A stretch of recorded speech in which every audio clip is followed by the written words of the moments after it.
नमस्कार, मेरा नाम आनंद पांडे है और मैं एक एडवेंचर ट्रेनर हूँ।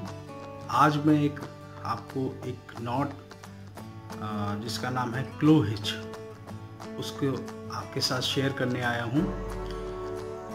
क्लो हिच को अगर हम बोलें तो उसका दूसरा नाम हम 2 हाफ हिचेस अगर हम बना दें तो वो क्लो हिच हो जाती है, या उसका एक और दूसरा नाम है बुंट लाइन हिच भी हम उसे कह सकते हैं।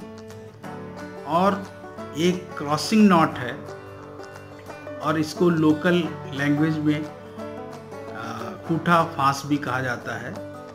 और इसे हम एंकरिंग के लिए, कोई भी एंकर जो नेचुरल या आर्टिफिशियल एंकर होता है उसमें हम डायरेक्ट इस नॉट को बांध सकते हैं।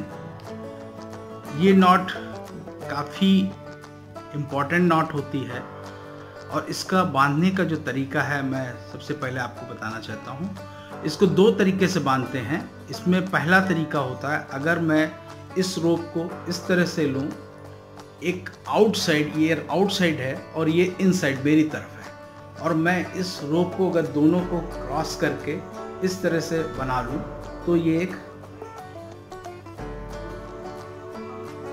क्लो हिच बन जाती है।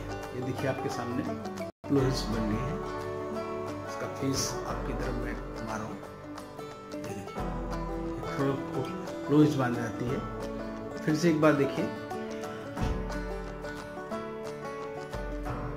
ये इसको 2 हाफ हिच बना दीजिए, एक आउटसाइड और एक इनसाइड, और आउटसाइड को इनसाइड की तरफ ऐसे क्रॉस कर दीजिए तो ये क्रॉसिंग नॉट हो जाती है।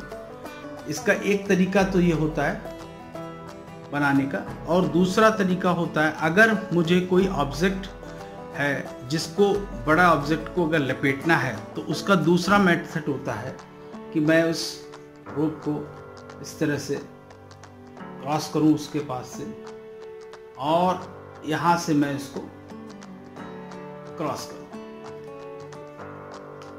ये आपका क्लो हिच तैयार हो गया। इसका फेस अलग अलग देख लीजिए आप, ये ऐसे क्रॉसिंग है। क्रॉसिंग को अगर मैं इस तरह से इसको कोई लट्ठे को या लकड़ी को इस तरह सकता हूँ तो ये 2 ही हाफ हिच हो जाती है। और इसका मैंने बताया कि 2 हाफ हिचेस भी बोल सकते हैं, इसको बुंट लाइन हिच भी बोल सकते हैं, और एक क्रॉसिंग नॉट है, और इसको लोकल लैंग्वेज में कूठा फांस भी कहा जाता है। तो मैं एक बार फिर से आपको दिखा देता हूँ। इसका एक तरीका ये होता है कि ऐसे आप इसको क्लो हिच बना सकते हैं, और दूसरा तरीका है कोई ऑब्जेक्ट बड़ा है, पेड़ का ऊपर लपेटना है इसको, तो ऐसे आपको एक राउंड लेना है, फिर इसको नीचे या ऊपर से लेते हुए इसके ये क्रॉसिंग को क्रॉस करना है, और ये इस तरह से ये नॉट तैयार हो जाती है। आप चाहें तो इस पे एक थम नॉट भी लगा सकते हैं, यहाँ से इसको लेते हुए एक थम नॉट लगा दें तो ये एक और मजबूत इसको हो जाता है। तो इस तरह से ये क्लो हिच आपके सामने तैयार है। Thank you.